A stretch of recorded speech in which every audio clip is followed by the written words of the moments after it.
Okay, we're taking a look at some of the PMAGs. I'm no expert on the PMAGs and we don't have them all here, but just kind of go through in case you've never seen a PMAG before.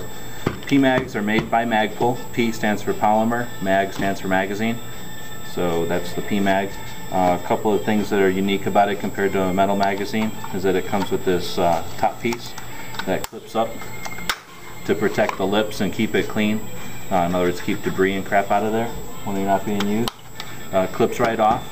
Now the big difference between the newer PMAGs and the older PMAGs is that once this clip came off the top, you basically either had to use the little small hole there to hold it on with 550 cord or something, or put it in your pocket or leave it at home.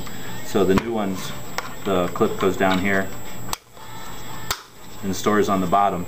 Makes it an anti-drop feature. Gives a little more protection when it drops out of the magazine, out of the gun. They had an older version here with the window in it. You can see the older magazines had a space for the window, but they didn't actually cut it all the time. When they did cut it, they put a clear window in with a little mark on the magazine. Basically, it would show you if you had rounds in the magazine, and if so, kind of give you an indication of how many rounds you might have shot out of it. I don't think they're still making these anymore. In fact, the newer magazines you'll see don't even have room for the window. You can tell the difference real easily once you're used to looking at them. The new ones have 3 major squares here, where the old ones had 4. Other big differences between the older ones and the newer ones, besides the fact that the thing goes underneath, is on the old ones they would have this big warning about using the thing. On the new one, the warning's gone. Another big difference on the new ones, they call them M-mags. There's a M written on the follower, where on the old ones there was nothing written on the follower. Don't know if you'll see the quality of the video, but there's a part of the magazine up front here, and it doesn't exist on the new ones.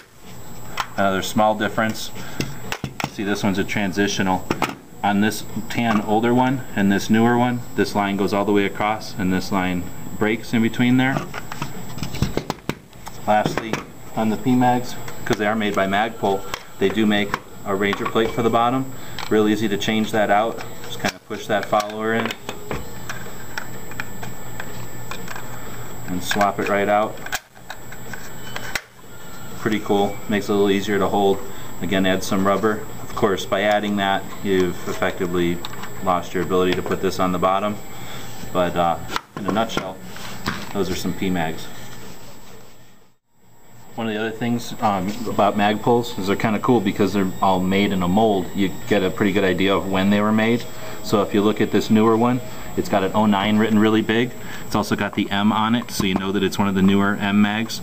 But if you go to these older ones, there's this little tiny dial here, which actually is a date code. Now you won't be able to see it in the video, but this one has an 08 and it's pointing to 12, which tells me that it was built in December of 08. This tan one's a little older, and it's got an 08 and a 1, so it was built earlier in the year in 08.